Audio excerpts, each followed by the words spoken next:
تھا مستجاب الدعوات ولی، لیکن لڑک کے کہاں جا پہنچا، زبان کی لغزش نے اس کو کہاں تک پہنچا دیا، پھر زبان لٹک گئی اور کتے کی طرح مٹی چاٹتا تھا، اور قرآن نے کہا مثلہ کمثل الکلب، اس کی مثال کتے کی مثال ہے۔ اسی لیے میاں صاحب بولے پڑھنے اتے مان کرینا تے نہ آکھی میں پڑھیا، پڑھنے اتے مان کرینا تے نہ آکھی میں پڑھیا، او جبار کہار صداوے متا روڑ دیوے دودھ کڑیا۔ جب تک یہ یقین نہ ہو کہ میرا انجام کیا ہے، دھڑکا لگا رہے، ڈر لگا رہے، یہ مومن کی زندگی ہے۔ ہر وقت خوف طاری رہے، یا اللہ میرا انجام ٹھیک کر دینا۔ رنگا رنگ سہیلیاں پرن کڑے، پر پریا اس دا جانی جس دا توڑ چڑھے۔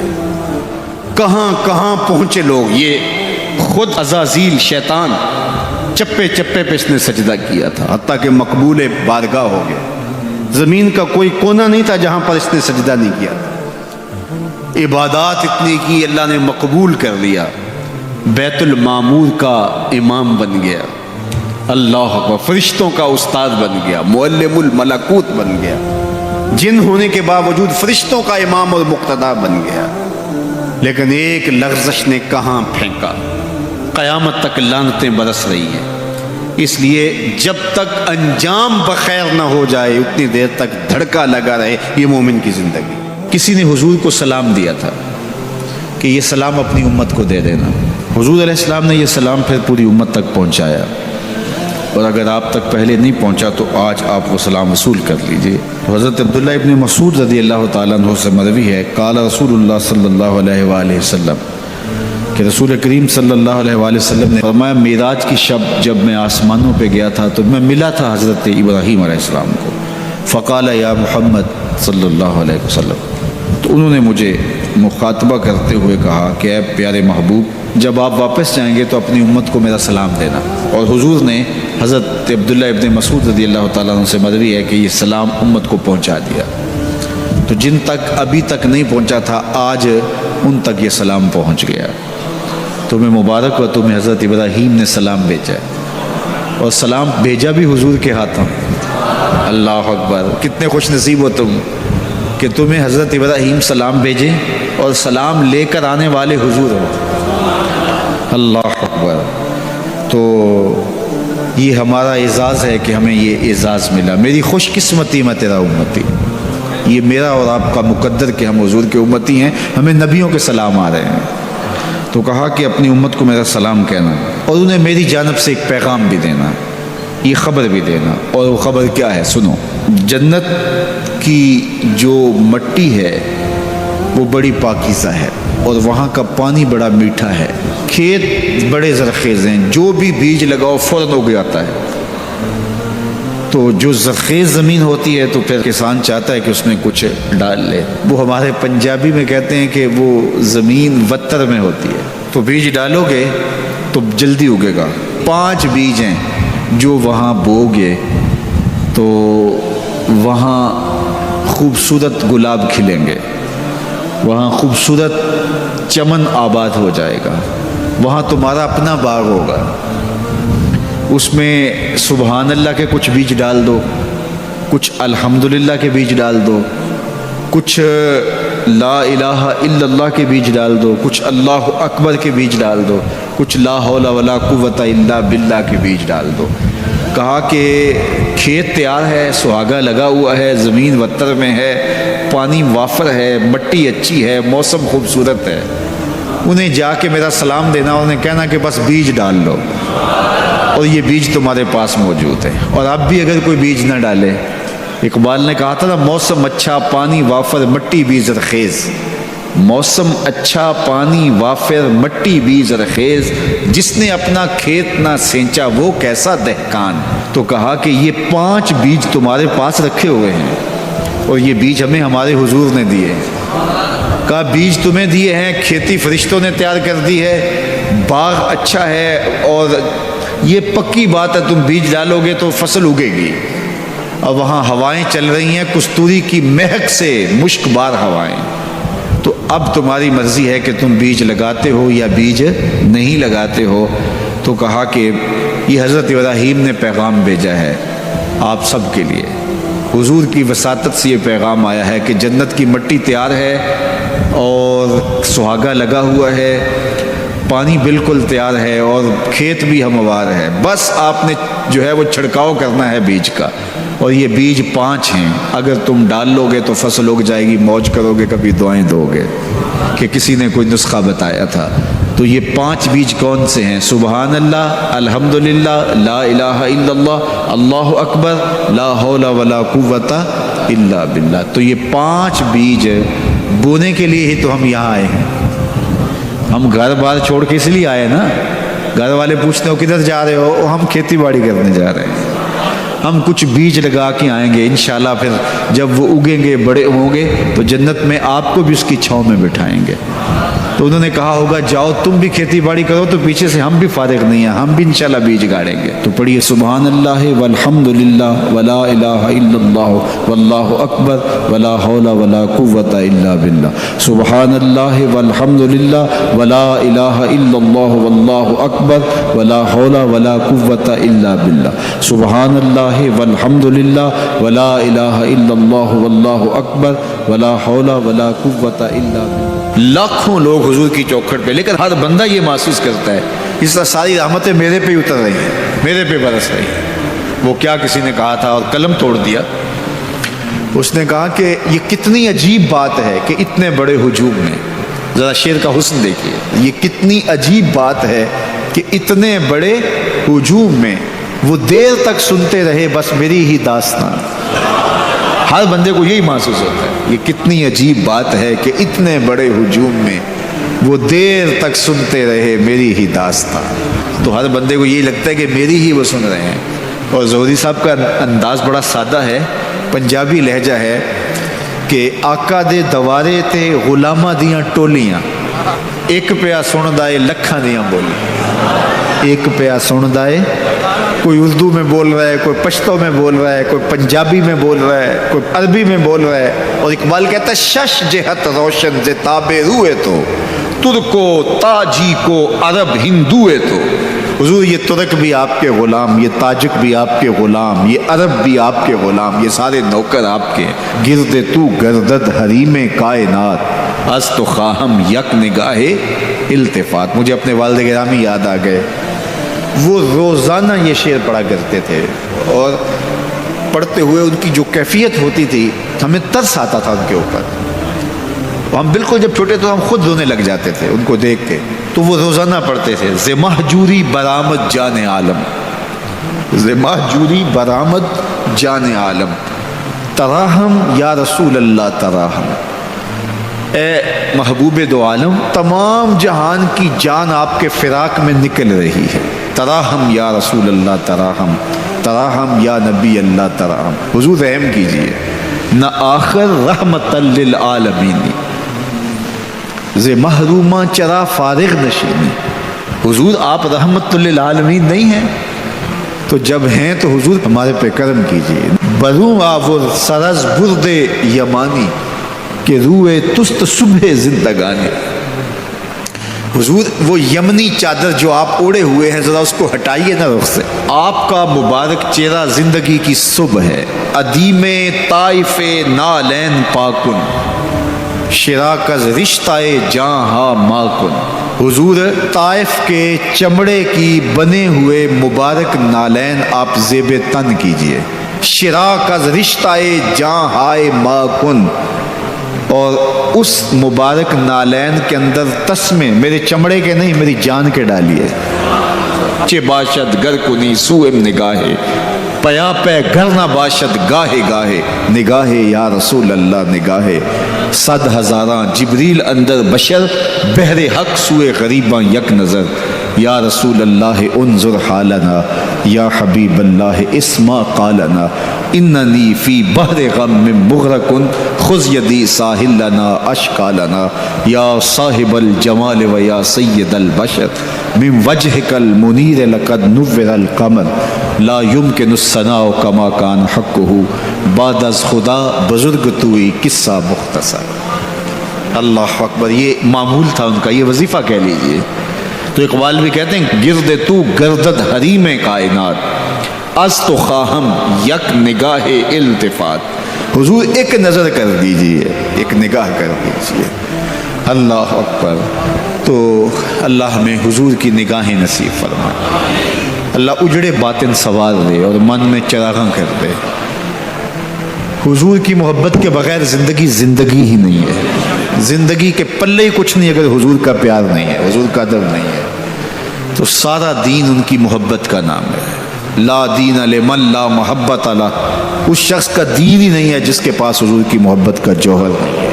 ابن آدم کے کسی بھی برے عمل کو شرک نہیں کہا گیا، شرک ایک بہت بڑا جرم ہے، اس کے برابر کسی دوسرے عمل کو شرک نہیں کہا گیا، لیکن ریاکاری کو شرک کہا گیا۔ شرک اصغر ریاکاری ہے، حتیٰ کہ چوری کو بھی، ڈاکے کو بھی، زنا کو بھی، قتل انسانی کو بھی، یہ بڑے بڑے جرم ہیں، لیکن ان کو بھی شرک نہیں کہا گیا، لیکن ریا کو شرک اصغر کہا گیا۔ یہ چھوٹا شرک ہے، اللہ گوارا ہی نہیں کرتا کہ کوئی عمل کسی اور کے لیے کرے۔ شرک کی جس طرح معافی نہیں ہے، اسی طرح شرک اصغر جو ہے، اس سے ملوث عمل کسی صورت میں بھی قبول نہیں کیا جائے گا، چاہے وہ کتنا ہی بڑا عمل کیوں نہ ہو۔ حضرت ابو امامہ الباہلی رضی اللہ تعالی عنہ حضور کی خدمت میں حاضر ہوئے اور عرض کی، یا رسول اللہ صلی اللہ علیہ وسلم، میرے ماں باپ آپ پہ قربان ہوں، میں آپ سے یہ پوچھنا چاہتا ہوں کہ کوئی شخص اپنی جان جیسی متاع عزیز راہ خدا میں وار دیتا ہے، اس سے بڑی قربانی تو کوئی اور نہیں ہو سکتی کہ جان ہی قربان کر دی، اور اس کا مقصد اعلاء کلمت الحق تھا، لیکن ساتھ یہ بات بھی تھی چلو میری ناموری بھی ہو جائے گی، میری بہادری کے جھنڈے بھی لگ جائیں گے، تو کیا اس کو اجر ملے گا؟ تو حضور نے فرمایا فلا شیء لہ، اسے کوئی اجر نہیں ملے گا۔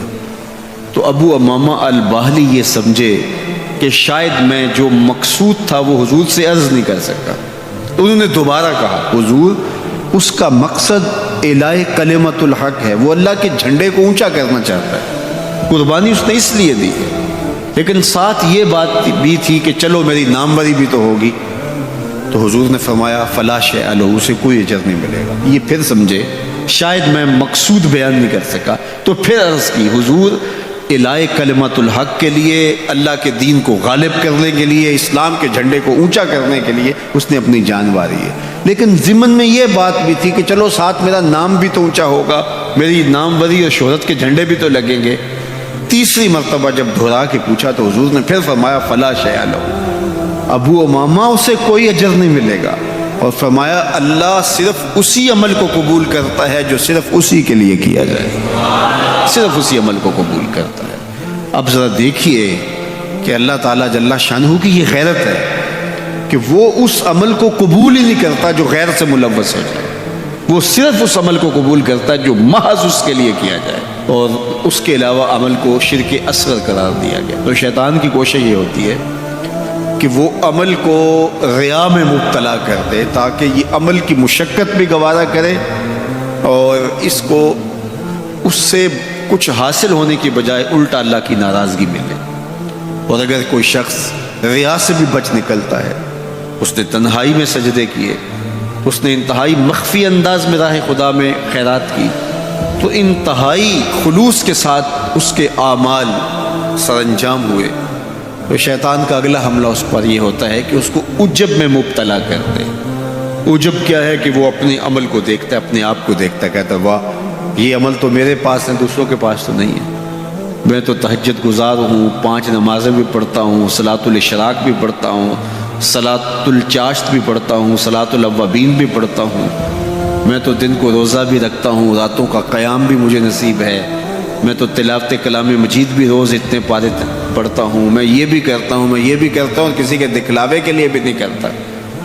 تو وہ اپنے اس عمل کی وجہ سے عجب میں، خود نمائی میں اپنے آپ کو دیکھنے لگ جاتا ہے، اور وہ جو عمل نہیں کر رہے ہوتے ان گناہ گاروں کو حقیر جاننے لگ جاتا ہے۔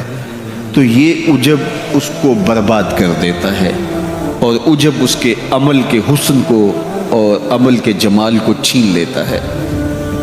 علامہ رومی فرماتے ہیں کہ کچھ عامل ایسے ہوتے ہیں کہ 4 دن نمازیں پڑھیں تو آسمان کی طرف دیکھنے لگتے ہیں کہ آسمان سے کوئی پیغام میرے نام آ رہا ہے کہ نہیں آ رہا۔ تو جبکہ یہ راستہ تو محض اس کی رضا کے لیے چلتے رہنے کا ہے، ساری زندگیاں گزر جاتی ہیں۔ حضرت ذوالنون مصری کہتے ہیں کہ میں ایک شخص کے پیچھے دوڑتا تھا اور وہ فقیر میری طرف نظر اٹھا کر بھی نہیں دیکھتا تھا، تو 40 سال کے بعد ایک دن اس نے میری طرف پلٹ کے دیکھا اور مسکرا کے کہا کہ تم میرے پیچھے پیچھے رہتے ہو، خیر تو ہے؟ 40 سال کے بعد۔ تو میں نے کہا کہ میں اس میں اعظم کی تلاش میں ہوں۔ تو اس نے ہنس کے کہا یہ اتنا سوکھا نہیں ملتا۔ تو کہا میرے 40 سال بیت گئے اور آج اس نے نظر اٹھا کے دیکھا۔ ریا کے بعد اگلا مرتبہ شیطان کے لوٹنے کا وہ عجب ہے، وہ اس کے اعمال کو مزین کر کے اس کے سامنے رکھ دیتا ہے اور وہ سمجھتا ہے کہ یہ میرے پاس ہے، عمل اوروں کے پاس نہیں ہے۔ لیکن اللہ کسی کے اعمال کا حجم نہیں دیکھتا، اللہ تعالیٰ جل شانہ بندوں کے عجز کو دیکھتا ہے۔ وہ گناہ جس گناہ کے بعد جو ہے وہ شرمندگی ہو جائے، اس نیکی سے بہتر ہے جس نیکی کے بعد عجب اور تکبر پیدا ہو۔ اللہ کو وہ آنسو قبول ہے جو ندامت کے ہیں۔ سب سے اچھا کام، سب سے بہتر وظیفہ اس کا ہے جو قرآن خود بھی سیکھتا ہے اور اوروں کو بھی سکھاتا ہے۔ تو اس کتاب سے جڑ جاؤ، اس کتاب سے وابستگی اختیار کرو۔ جس رات کے دامن میں قرآن نازل ہو وہ رات تو افضل ہو، وہ رات تو 1000 مہینے سے اشرف ہو۔ اللہ اکبر۔ تو پھر مجھے بتاؤ کہ جو قرآن کو اپنی روح میں بسا لے، جو اپنے اعمال کو قرآن کی تعلیمات کے تابع کر دے، جو اپنے دنوں کو قرآن کے اجالوں میں گزارے، اپنی راتوں کو قرآن کی تلاوت میں بسر کرے، دن کی تنہائی میں اور رات کے اجالوں میں قرآن پڑھے، بتاؤ وہ کتنا اشرف ہوگا۔ اس لیے میرے اور آپ کے آقا و مولا نے فرمایا راتوں کی تنہائیوں میں اٹھ کے قرآن پڑھا کرو اور قرآن پڑھتے ہوئے رویا کرو، اور اگر رونا نہ آئے تو رونے کی کوشش کیا کرو، کوشش کیا کرو، رقت پیدا ہو جائے تمہیں قرآن کی تلاوت کرتے کرتے۔ حضرت داتا گنج بخش علی حجویری علیہ رحمہ سے ایک مرید نے کہا حضرت اگر رونے کی کوشش کریں پھر بھی رونا نہ آئے، فرمایا پھر اپنے مقدر پہ رویا کرو۔ تم اتنے سنگ دل ہو گئے ہو کہ تمہاری آنکھیں آنسوں کا خراج نہیں دیتی ہیں۔ تو اس کتاب کے ساتھ جڑ جاؤ، تعلق کو مضبوط کر لو، اور اس کتاب سے وابستگی تمہیں دنیا آخرت کی بہتری کی ضمانت فراہم کرے گی۔ اور یہ کتاب زندہ ہے، اس کا پیغام کبھی فرسودہ نہیں ہوا، اس کا پیغام کبھی پرانا نہیں ہوا۔ ہر دور کے تقاضوں سے یہ کتاب ہم آہنگ ہے، اور یہ کتاب ہر شخص کی ضرورت کی کفالت کرتی ہے۔ اور پھر اللہ نے اس کو اتنا آسان کیا ہے، اتنا جامع بنایا ہے کہ ہر طبقہ زندگی کے شخص کے لیے قرآن کافی ہے، ہر شخص کی ضرورت کا کفیل ہے۔ اس کو ایک عام شخص پڑھے تو اس کو بھی نور ملتا ہے، ایک نکتہ بین شخص اس قرآن کا مطالعہ کرے تو اس کو بھی روشنی ملتی ہے، ایک فلسفی پڑھے تو محروم وہ بھی نہیں ہوتا۔ جو بھی اس قرآن سے پڑھے، دیکھیے کچھ کتابیں ایسی ہوتی ہیں وہ بچوں والی ہوتی ہیں، جو پڑھے لکھے لوگ ہیں ان کی کوئی دلچسپی وہاں نہیں ہوتا، الف انار اور بے بکری میں انہیں کوئی دلچسپی نہیں ہوتی۔ اور جو بڑی کتابیں ہیں بچوں کی سمجھ سے ورا ہوتی ہیں، لیکن یہ واحد قرآن ہے، جس طبقے کا شخص بھی پڑھے، ان پڑھ پڑھے تو اس کو بھی نور ملتا ہے۔ میں دیکھتا ہوں تلاوت چل رہی ہوتی ہے اور تلاوت عربی میں ہے، اور بندہ عربی جانتا نہیں ہے وہ بھی جھوم رہا ہوتا ہے، اس کو بھی حظ مل رہا ہوتا ہے۔